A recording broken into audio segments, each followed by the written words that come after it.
Afternoon guys, hope you're well. Still a bit under the weather here, as you can probably hear by my voice, but we'll push on. Just received my latest delivery from GQ Tobaccos. There's a few tins left, I'll say that for another video. But what I did manage to quickly stock up on was some Rich Dark Flake. I don't think there's been a Germain's drop, at least here, for I think the last proper one was May. Like it might have not been a full drop. It might just have been what GQ Tobaccos had in stock from the past, which they hadn't sold. But I don't believe that was the case because I think they had everything bar 1820 Flake. They even had a few tins of Rich Dark Flake, which I've not seen for a good while. Fortunately, I had two in my cart, but by the time I went to purchase them, they had gone. But I managed to snag just 50 grams. But the point of the video today isn't to say that I managed to buy 50 grams of Rich Dark Flake, but it's to more talk about the tobacco itself and the variations of it. And the reason is this. Now, I've not seen these nice types of flake for a while. The smell, obviously you can't have a smell of it, but extremely rich and fermented. Unlike, I would say, other batches of Rich Dark Flake, because they vary. That's the thing.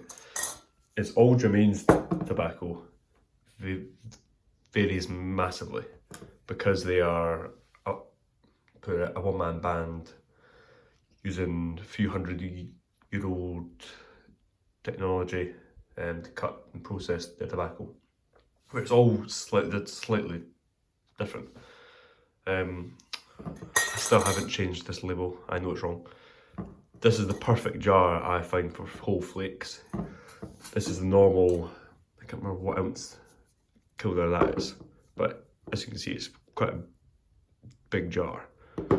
Whereas this one is it's a very wide mouth, extremely wide. Try and pop it in there. It's a really wide mouth jar, but it's tall, so it keeps flakes extremely well. If I pull out one of these flakes,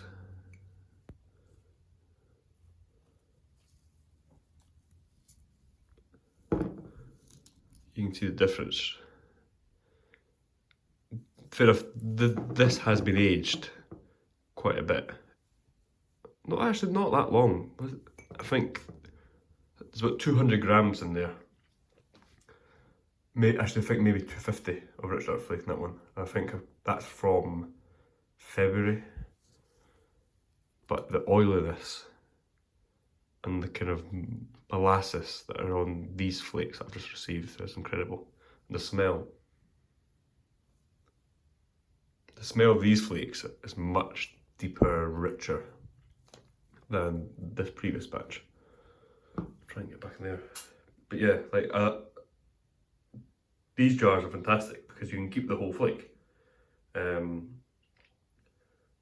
Whereas with some other jars, you can have to cut it in half, as these will get cut in half to fit into my smaller bowl jars. But yeah, it kind of just shows the variation of Rich Dark Flake. This jar is what I smoke out of. This jar is, I would say, is 50% cellared.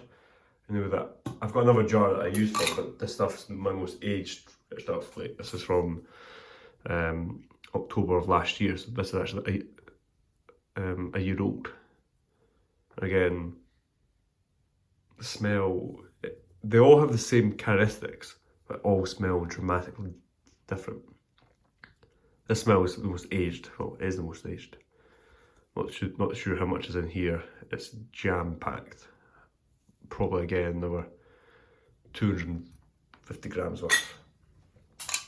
But I always find it interesting how Germain's, the tobacco cut can vary. So if you get a McBaron or a Sutliff or a Cornell and Deal cut, 9 times out of 10, if you buy the same tin, every time it will look the exact same. Whereas with Germain's, every time you get a tin or a pouch, it could look dramatically different. And that varies across the blends, but I've always found, without fail, that Rich Dark Flake will vary massively from batch to batch. Fortunately, I would have preferred to have more. I do have tins of Rich Dark Flake, so that's purely in the cellar. That will be cellar for 10, 15 years in the jar. That's kind of what I smoke from. Like I said, that's now got a year on it. And I will slowly top up on Rich Dark Flake.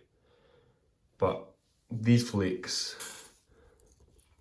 it's hard to kind of convey it, like, even on the camera it's not picking up kind of how much moisture and how, you would say like the term, everyone uses the term, but it is like chocolate brownie. These are slightly more, slightly thicker. I mean, isn't exactly thick flake, but compared to that batch, which is extremely thin, this has a bit more thickness on it. But the smell is just amazing. So yeah, that was just kind of a talk about Rich Dark Flake and kind of the different variations of batches that you also just get with Germain's in general. Got, like I say, 2 tins of another blend, which will be a first impressions. Haven't had this blend yet, but I've heard a lot of good things. So I picked up 2 tins of that to try. Yeah, just been experimenting with a lot of new tobaccos recently. Got one on the way which I'm really excited about, is Peter Stokkebye's Luxury Twist Flake. I'm a big fan of the Luxury Bullseye Flake from them, so I'm excited to try their Straight Virginia. I hope you're all well, and I will catch you guys later.